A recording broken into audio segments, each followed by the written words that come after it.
friends out in the audience, so it's cool to be here.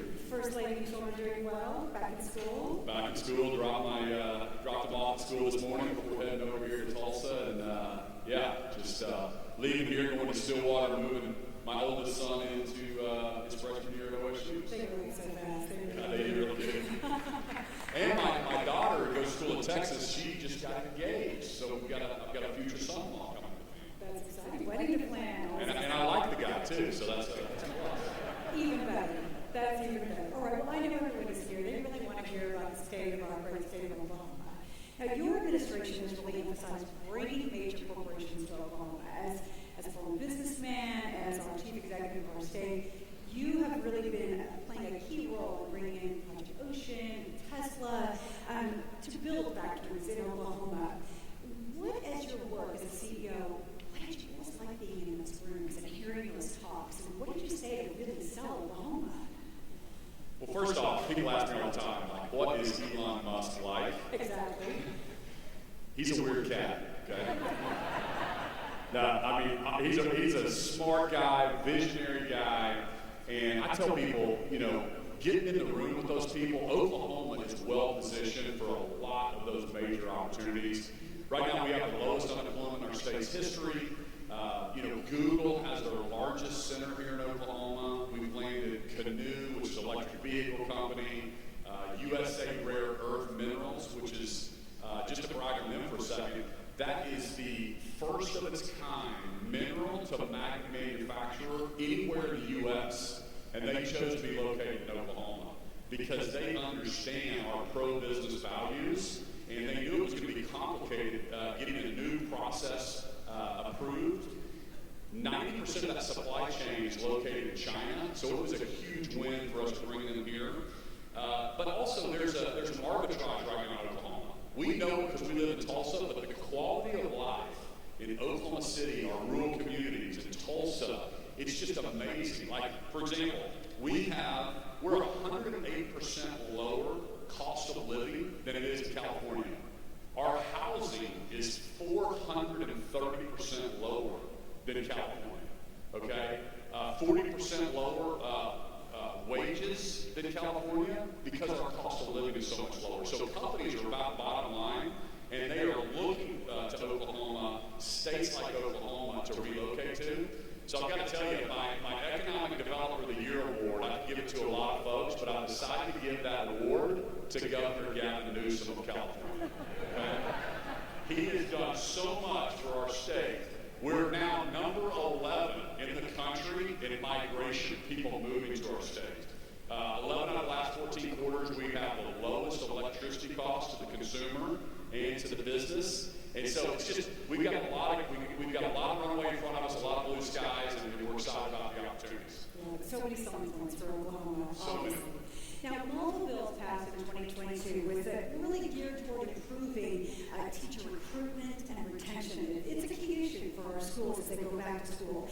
So what impact are you seeing from these new laws that are put in place? Is there more that we can be doing to increase the number of teachers that we have in Oklahoma? Yeah, well, first off, we all know, think back to when we were in school and those teachers that made an impact on our lives. And the magic happens when we have the best teachers in the classroom teaching young people. And so in 2019, I gave teachers a huge pay raise. When I was running, we were having a teacher walkout. And I said during the first campaign, we have to pay market to attract the best and the brightest to our state. So we'll continue to do that. This year, we passed a bill to pay teachers up to $100,000 a year. Because what I was seeing was the teacher of the year was moving into administration, and we wanted to keep them in the classroom and become mentor teachers. That is so important. And when you think about our funding, 44% of our budget is in education. I've put more money in education than any other governor in history in our state. I'll continue to do that. But I also believe that we need more options in our school system, and we're going to continue to do that. Nationally, this is a stat that I think is important for us to think about. We spend nationally 37% more than any other country per pupil funding, and yet we're not top 10 in any one subject. And so we have to require higher standards.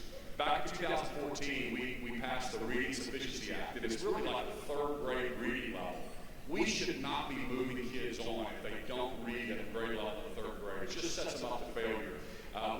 We've kind of gutted that over the last few years. We need to create higher standards, top 10 standards, and we're getting that across the finish line. But we have to promote the great teachers in our classroom, and I think that's something that we'll continue to do with the legislature in place today. Right. Now, we had a historic $2.8 billion in state savings at the close of the fiscal year for 2022. And despite this, though, with the impact of inflation, Oklahoma families, many of them are really, really struggling. So what are your thoughts about what can be used for that money to provide some economic relief for Oklahomans who really need it? Yeah, so when I took office, I never ran for office before, and I just felt like we needed a fresh set of eyes, a business approach to running state government. We had very little money in savings when I took over, and today I'm very proud of the fiscal discipline that we've had. We have, like you said, $2.8 billion, plus there's another about $700 million that may be available for us. So we should have about over $3 billion in savings, which I'm very, very excited about. But we believe in smaller government. We believe in lower taxes for Oklahomans. But when you look at, we're at 40-year highs in inflation. People in this room may not feel it, but Oklahomans are hurting at the grocery store. They're paying more for everything at the gas pump, at the grocery store. And you look at the policies that are happening at the federal level that are costing Oklahomans money. Energy policies that I'd love to talk about a little bit. So what can we do here? My job is to make sure Oklahoma is a top 10 state. How can we help Oklahoma families? I'm pushing for the removal of the grocery tax. We are one of only 13 states that taxes groceries. Ours is actually one of the highest. And that is a regressive tax. In other words, people with a lower income, they spend a higher percentage of their income on groceries than people in the higher income bracket. So we can absolutely afford it. I would never put Oklahomans in a bad situation. We have this largest savings account. We are living within our means. But next year, when we have a budget surplus, we don't need to just keep piling on that savings. We need to return that to the taxpayers, which would unleash more. We compete with Texas and these no-income tax states. So I continue to want to drop that down. So I want another quarter-point drop. We cut a quarter last year, and I'm asking the legislature for another quarter point this year with the grocery tax. You would definitely love to see that happen. Yeah. So several bills were passed in this most recent session, including SB 1048 and HB 4106, which address improving mental health issues. And as you all know, this is a very top priority for First Lady Sarah Stitt. I might imagine this would kind of be a priority for your administration. Maybe? Absolutely. And what are your thoughts? And what else can be done? Yeah, in the state of state back in February, I talked about setting up a wellness division for our first responders. We want to support law enforcement. As long as I'm governor, we will support law and order. We'll back the police. We're going to back the blue. And so we got that set up. That's a reality now. There was a family man that I talked about in state to state that after 15 years of faithful service did not get the help that he needed. He ended up taking his own life. And so this is a peer-to-peer network that we just set up for all first responders across the state. It's one of the first in the nation. We also just set up, this is a great audience to let you know, you can dial 988. Please share that with everyone. 988. It's answered 24 hours a day, 7 days a week. It's a mental health helpline for the people that are in need that will connect them with the right services. And I was really excited to get that across the finish line. And this, to your point, is my wife's whole platform and passion is mental health and how do we deliver hope throughout the entire state. And we want to be the first hope-centered state. That's our goal. So she has been traveling the state introducing the science of hope to our education community through our state agencies, and she's introducing that around to the different cities around the state. And basically the whole idea is hope can be learned. Hope is not a feeling. Hope is a pathway that your future can be better than your present. And probably half the people in the room, are kind of a glass half full type person, but there's other half that are, it's half empty. And we want young people to understand there's pathways, there's things that they can do in their life that get them on the trajectory that they want. So getting them to mentorships and these pathways that maybe in their upbringing they didn't really understand, and they woke up every morning thinking, what's going to go wrong today? Right. We want to flip that thinking, and we want to train our teachers and the different DHS, all the different state agencies, about 30,000 state employees, and how we deliver services and how we bring that hope across state government. And so we're really excited about that. Sounds like a great project. Now, I recently learned that you are one of only 2 governors in the United States to have their pilot license. This, of course, really isn't just a hobby. It serves our state well, since aerospace is, of course, the #2 industry in our state. How do you see this? How do you pitch a global aerospace company to Oklahoma? How does that all play in? So, yes, I love aviation. So the pilots in the room, when you meet another pilot, that's all we talk about is aviation and flying. And I got my parents gave me flying lessons when I was 16 in Norman. And that was my birthday present. And I've just kept it up. I soloed at 16 and love aviation. And aviation is such a big industry. Aviation and defense is a $45 billion economic impact for Oklahoma. It's our second largest industry. And we're so fortunate we have Tinker Air Force Base. And in Tulsa, living in Tulsa for 22 years, I didn't really understand the impact until I got in my position now and met the leaders at Tinker. It is the largest maintenance and repair facility in the entire world. They keep all of the Air Force fleet flying. We're so fortunate to have it. So Boeing is located next to it. All these companies. I just got back from Farnborough, London, where I was pitching. Me and Asa Hutchinson, the governor of Arkansas, were the only 2 governors there. We took a contingent of Oklahoma companies, a lot of Tulsa companies in the room, came with us there to Farnborough, and we were helping them grow their business, but we were also recruiting more companies to the state of Oklahoma. But American Airlines right here, I've met with their executives numerous times, 5,000 employees, largest commercial maintenance and repair facility. So we have this natural cluster. We need to build on it. There's 1,100 other companies in aviation and defense. We can definitely plant the flag and continue to grow that industry, and with more technical jobs, and that's something that as governor in the Commerce Department we've set up what's called ACES. I know it's a long answer, but I do want to talk about Connects. So if you're a manufacturer in the room, you've got to get on Connect's website. You can call the Commerce Department, but it's a website we launched over the last couple of years, encouraging manufacturing to put their products on this site. So it's to bring the supply chain back to Oklahoma. One company in Tulsa, they're probably in the room, was having a hard time getting a product. They were having to get it from Asia, couldn't get the product in. They found out through Connects that there was a company in the western part of the state in Oklahoma that could do the same thing. It ended up saving them $20,000 a month, and they got it immediately. And just connecting those jobs to Oklahoma is something that we're trying to do. With helping these companies diversify and be able to apply for some of the RFPs at Tinker and become a government contractor is something we're also doing. We've helped Oklahoma companies get like $600 million worth of bids over the last couple of years. So those are the things we're doing for commerce, and it all is back to our aviation and defense and all the federal dollars that are coming into our state, and we want to capture that with Oklahoma companies. All right. A response from our aviation and aerospace companies. You must be happy to hear this kind of progress like this. That's wonderful. Now, we've talked about the #2 industry. What about the #1 industry? You mentioned you wanted to talk about energy. So we have a rich history of oil and gas production here in Oklahoma. And of course, as I mentioned, it's the #1 industry. So with all that is going on in the world, on the global stage, with Russia's sustained invasion of Ukraine, with Germany now returning to coal for its energy source, what do you see happening? How can Oklahoma's energy industry really have an impact on a global scale? Yeah, great question. And every time I go to Washington D.C. to represent our state, we talk to the President of the United States. We talk to his Secretary of Energy, and I just bring a little common sense to the conversation, and I call it Oklahoma common sense. And if you think about it, every president of the United States since 1973, whether they're Republican or they're Democrat, they all had an energy independence policy, because energy independence is a national security issue. So we have to meet the needs of Americans with our own resources, our own companies. And so until this administration, they cancel the Keystone Pipeline day one in office. They make it almost impossible to drill on federal lands. The permitting process, the pipelining process has just been so politicized. You can talk to our Oklahoma companies here that have to deal with this every single day. So I've testified before Congress on behalf of this industry.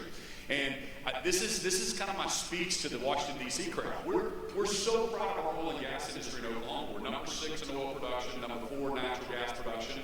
But here's what will blow their minds. We're number 2 in wind energy production, okay? I signed an MOU with the governor of Arkansas and Louisiana to lean into hydrogen. We're not afraid of competition. We're not afraid of an all-of-the-above approach.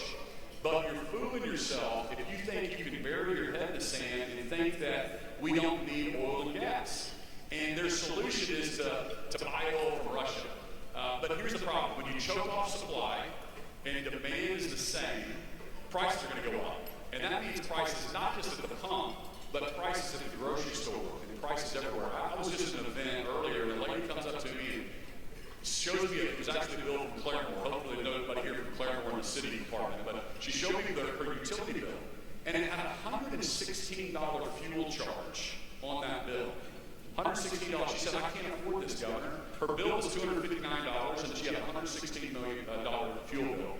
So, and then you think about what's happening in D.C. right now. They're doubling down. They just passed a $740 billion, what they call an Inflation Reduction Act. Well, how do you reduce inflation when they're actually going to be taxing more oil? It's going to cost, it's going to make things cost. They put $80 billion of that bill was to hire 87,000 new IRS agents with the goal to try to extract $400 billion from Americans. And we're fooling ourselves when we think that's only going to come from the billionaires. There's 724 billionaires in the United States. There's a lot more farmers and bakers and small business owners that those 87,000 agents are going to be going after.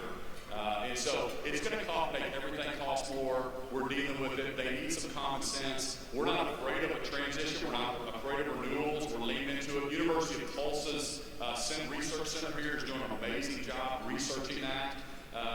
But we absolutely need to have some common sense and unleash American products, American innovation, American workers, and it starts right here with Oklahoma workers.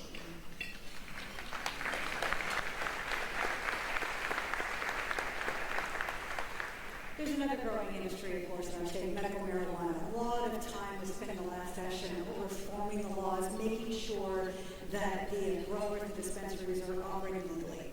So what impact do you see from these changes? And does this industry come up in your economic development talks as you're trying to bring more companies here? You know, I don't think it necessarily comes up in talks on economic development, but yeah, Oklahomans are very compassionate. And what happened there is that medical marijuana bill passed a couple of years back. And Oklahomans, and it was really poorly written, just simply said, you know, hey, if we could use medical marijuana to help somebody, do we want to allow it? Well, of course, Oklahomans want to allow that. But this is transformed into something that's a little bit out of control. And I'll give you a couple points. The legislature applauded. We signed 9 different bills this year. We spun out that agency to a standalone agency. I got rid of the former person that was running it. Adria Berria is doing a fantastic job of getting her arms around it. We set up a moratorium on new licenses. The problem is, these are a couple of changes we made. We charged, think about this, $2,500 for a grower's license, $2,500. Do you know how much they charge in California for a grower's license? $181,000. So we were getting adversely selected. We've got more growers here than they do in California with just 10% of the population, and they have recreational marijuana. We did a huge drug bust this year where we seized $500 million. About 15 foreign nationals were arrested. We seized bank accounts out of state. It was a money laundering scheme. But we know that this product is not being sold legally like Oklahomans wanted. So we're getting control of that industry. We have a seed to sell thing that we've just instituted to make sure we can track everything through the process. So we're working on it. Adria Berry and her team is doing a great job. The legislature gave us money to hire 80 new enforcement officers. So people know that industry. We are getting control of it. So you were elected governor 4 years ago. What 4 years? We have been through so much in our state and across the globe, of course, during that time. What has been the most challenging moment? What's been the thing you're most proud of? You know, have y'all heard of something called COVID? Y'all heard of that? in fact, every governor had to deal with that. It was an unknown, and the pressure, that's probably the hardest thing you have to deal with, because we were getting, the so-called experts were telling me to shut our state down, were telling me to shut the schools down. They were telling me that, we have to choose between an essential business and an unessential business. And there's a lot of pressure. You can tell, you've got to lead, you've got to do what's right. And we don't put our Constitution in the attic when somebody in Washington, D.C. or a so-called expert tells us to do it. That's what protects us. That's what makes us unique about America. And we will protect our freedoms. And so we kept Oklahoma open. We kept our kids in school. We fought like crazy to make sure that they were safe, to give them all the PPE. I was transparent with all the data and share with Oklahomans so they could make the best decision for themselves, their family, their businesses. But we are seeing tremendous, tremendous benefits. And I think now you're seeing the CDC change and flip around. And I'm not sure if the science has changed or the political science has changed. But bottom line is, Oklahoma is prospering. Our kids are prospering. Other states are having to deal with learning loss, mental issues that were happening from those lockdowns. That Oklahoma is able to really thrive right now. And people are moving to our state. Like I said, we're number 11 in migration to our state. So that's probably the most challenging thing. But it's also probably the most proud thing that I'm proud of as our accomplishment. And the team that worked behind the scenes to get the data out. We were top 10 getting vaccines out to everyone. Some of the team members are in the audience with me today that helped me through that period. But also just kind of how we led through that is something that we're really, really proud of, and how we kept Oklahoma open and free and safe.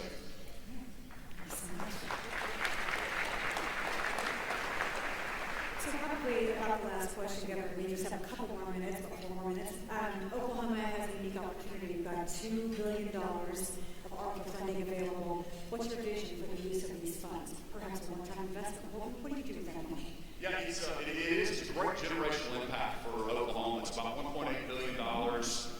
We're working with the legislature. The big picture idea is, let's not squander it. Let's not waste it. Let's use this for big opportunities. And I know it's an election year, but let's focus on the next generation, not the next election. My fear is that we're going to spread it like mayonnaise out across the entire state, and we're not going to have anything to show for it.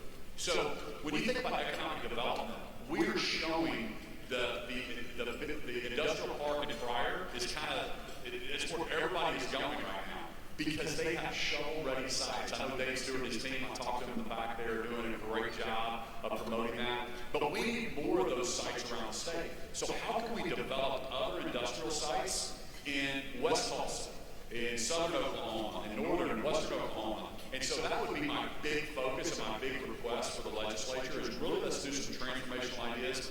Also the municipalities. I know we're in the weeds here, but our municipality, the water infrastructure is 30, 40, 50, 60 years old in some cases. We lose a lot of water, up to 30% through aged pipes, through leaky infrastructure. So we can actually use it with grant programs throughout our municipalities. So that's also a big, big purpose for it. We've got some mental health issues that we want to push on. We know that's a crisis that's happening, so we want to use some investment dollars there. But the big picture idea is let's go out some generational impact for Oklahoma, because this is a once-in-a-lifetime opportunity for our state. I think we squeeze in one quick question. So since the pandemic, the number one issue that we're hearing about, of course, from businesses is the fact that they really are struggling to maintain their workforce. It's good news when there are weeks that go by that we don't lose job fairs, trying to connect businesses with people who are searching for jobs. So what can we do on a state level to try and help the businesses that are really struggling to fill their workforces? Yeah, we got the state chamber is working with McKinsey to do a complete workforce study for our state. And how do we align higher ed, career techs, common ed? And I remind our education community, it's really simple. We have got to get with the business community. What are the jobs they need, and how do we fill that in the education side? So I'll give you 2 examples. One of them is nursing. We always hear we need more nurses. We've got to have more nurses in our school, in our state. So I met with the University of Oklahoma and dug into the number of applicants they got and the number of nurses that 600 applicants every year that were qualified, willing and ready to pay. We were only accepting about 250 of them. And I mean, as a business person, I'm like, well, let's accept them all, right? And they said, well, it's more complicated than that. There's students, a teacher, faculty, and all that. So we gave them some more resources. We kept digging on this issue. And I had a press conference about 6 months ago with University of Oklahoma Health Science, Joe Harris, and I was very, very proud to announce they had 550 applicants in nursing, and they accepted all 550. And so, thank you. That's one small example that what we need to do. And I also want to touch on career techs and A&P mechanics. And about 50%, 55% of our kids will go to college, and that's great. But with 6 kids of my own and with all of the different people in this room, we all know that God uniquely designs everybody different. And there's so many different skills and jobs and careers and pathways that they can go down. And I think we've pigeonholed people in to, you've got to go to a 4-year degree. But man, I'm telling you, anybody ever go to Grand Lake in here? The biggest boats on Grand Lake are not the doctors or the lawyers. It's the plumbing contractors, the roofers, the electrical contractors, the HVAC guys. And so to remind those young people, American Airlines executives tell me all the time, we start out an A&P mechanic at over $70,000 a year. And then if you will go on and tell all the young people this, if they will get their security clearance, which takes about a year to 18 months to get, if they combine a security clearance with an A&P license, that is a golden ticket in the aviation defense industry that they need those young people. So again, there are great careers for our young people. We've got to max that out with the workforce and then set a higher vision. I'm pushing OSU and OU to set a high vision and say, hey, let's go train 20,000 engineers by 2030. Texas A&M is doing that. Wichita State's doing that.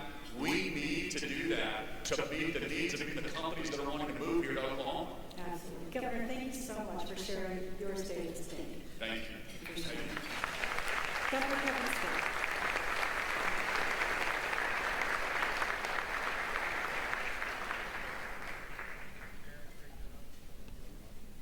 Appreciate your leadership and thank you for being with us today. Before we leave, make sure you have a few upcoming events on your calendar.